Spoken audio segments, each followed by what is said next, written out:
Hola mis queridos alumnos de segundo medio. Vamos hoy a revisar en esta clase la unidad número 1 de segundo medio, disoluciones químicas.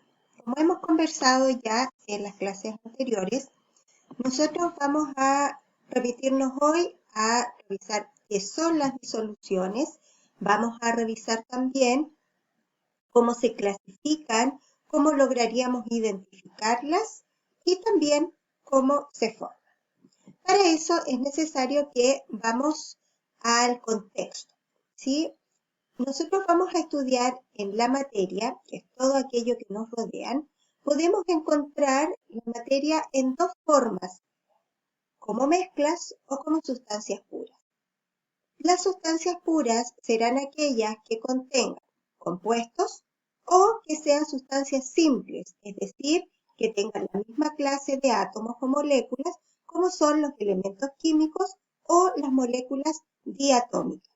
En este caso, tengo algunos ejemplos que podría ser el calcio, el bromo, el xenón, la molécula de oxígeno, la molécula de hidrógeno, la molécula de cloro y el ozono, diamante y grafito. Todos estos son ejemplos de sustancias simples que caben en la clasificación de la materia de sustancias puras. Por otro lado, también puede ser una sustancia pura un compuesto. ¿Cuál será un compuesto? Aquella unión de dos o más elementos químicos, como lo es el agua, H2O, dióxido de carbono y metano. Estos son algunos de los ejemplos. Entonces, sustancias puras podemos tener aquellos que sean elementos o moléculas y aquellos que sean compuestos químicos. Todas ellas serán sustancias puras. Pero también en la naturaleza vamos a encontrar mezclas.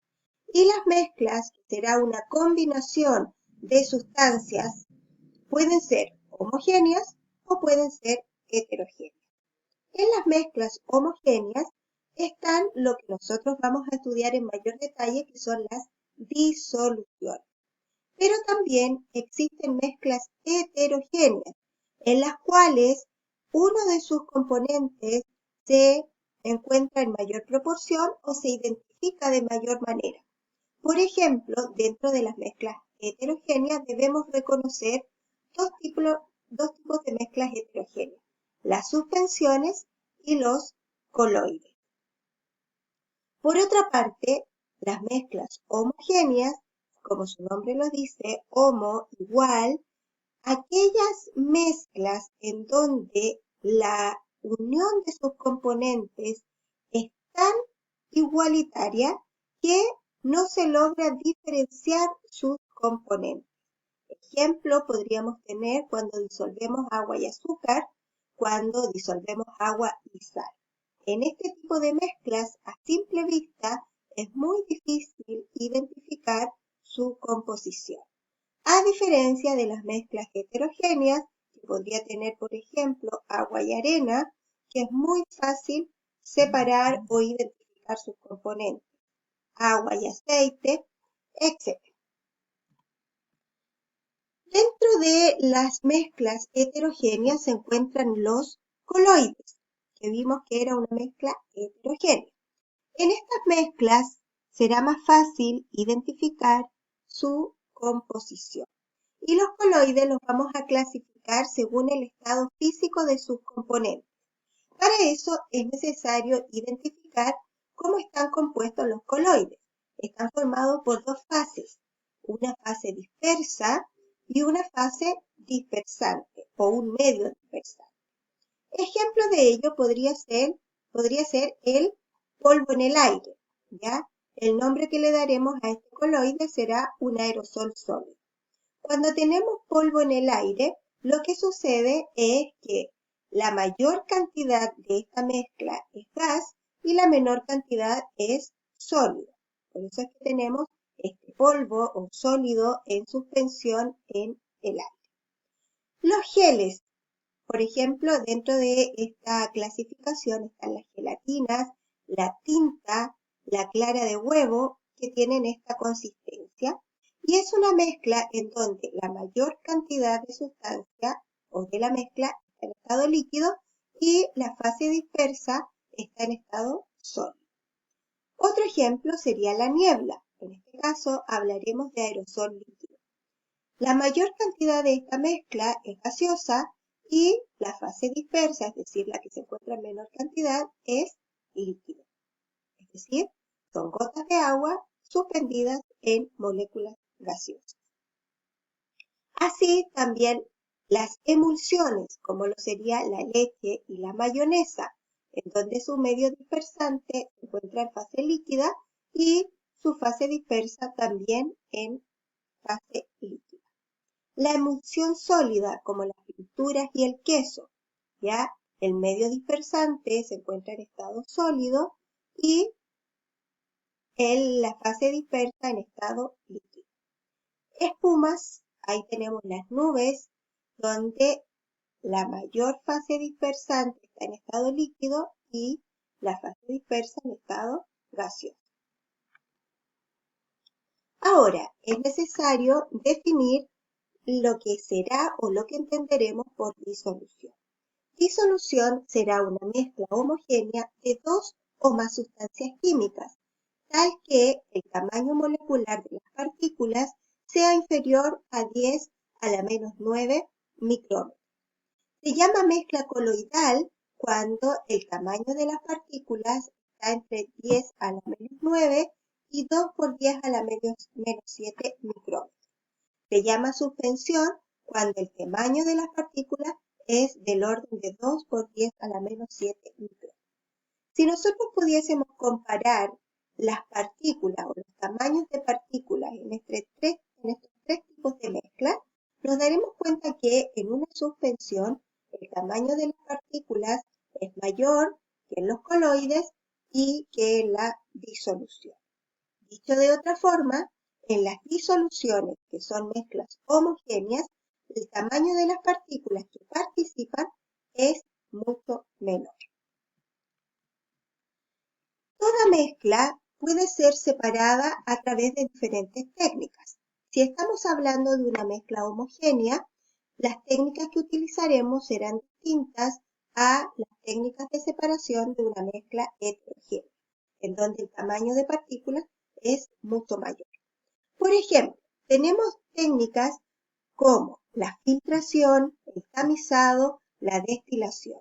Todas estas son técnicas para separar mezclas.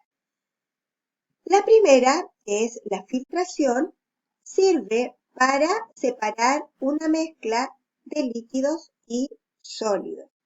Dependiendo del filtro que utilicemos, será el tamaño de partícula que podamos separar. La segunda técnica se llama tamizado y podemos separar sólidos de diferentes tamaños. La destilación se utiliza para separar líquidos miscibles o un sólido disuelto en un líquido, según sus diferentes puntos de ebullición. La cuarta técnica de separación de mezclas se llama cromatografía.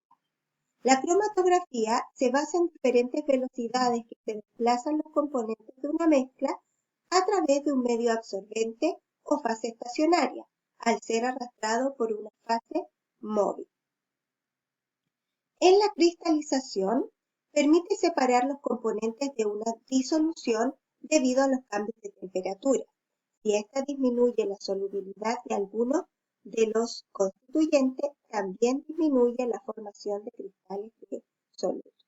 Generalmente la cristalización se utiliza para separar, ¿no es cierto?, los componentes de una mezcla homogénea sobresaturada.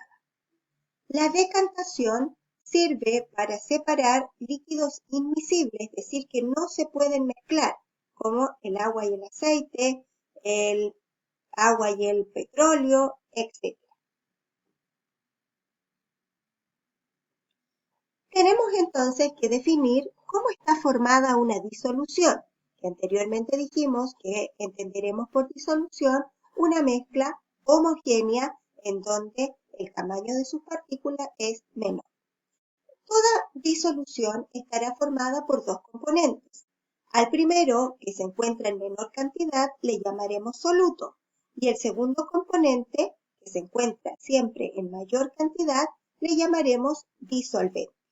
Es importante mencionar que el disolvente más conocido, llamado disolvente universal, es el agua, ya que disuelve la mayor cantidad de sustancias.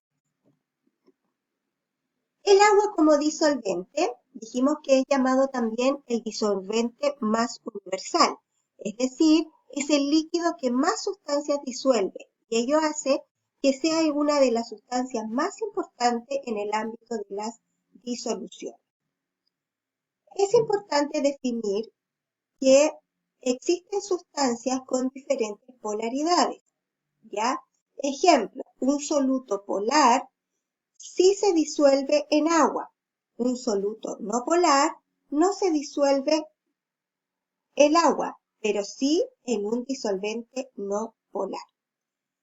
Debido a esto es que tenemos que entender que entre más parecidas sean las sustancias, es decir, entre más parecido sea el soluto y el solvente, mayor facilidad de disolverse tendrá. ¿Cómo clasificaremos nuestras disoluciones? Las clasificaremos en base a tres criterios. El primero es en base al tipo de soluto. El segundo es en base al tipo de disolvente o solvente. Y la tercera forma de clasificarla es en relación a la proporción que mezclamos de soluto y de disolvente. Basado en esto, de acuerdo al tipo de soluto, las disoluciones se clasifican en no electrolíticas y electrolíticas. De acuerdo al tipo de disolvente, podremos tener disoluciones sólidas, disoluciones líquidas y disoluciones gaseosas. De acuerdo a su relación de soluto y solvente, tendremos disoluciones insaturadas o también llamadas diluidas, disoluciones saturadas, también llamadas concentradas, y disoluciones sobresaturadas. Para eso debemos entender que las disoluciones insaturadas son las que tienen una pequeña cantidad de soluto en un determinado volumen de disolución. Las disoluciones concentradas son aquellas que tienen gran cantidad de soluto en un determinado volumen de disolución y por lo tanto están muy cercanas a la saturación. Existe un equilibrio dinámico entre el soluto y el disolvente. Y las sobresaturadas son las que contienen más soluto que el presente en las disoluciones saturadas. Una vez revisado esta presentación en PowerPoint, podemos completar la guía número 2 de ejercicios, en donde pondremos en práctica lo revisado en nuestra presentación. Nos vemos en la próxima clase.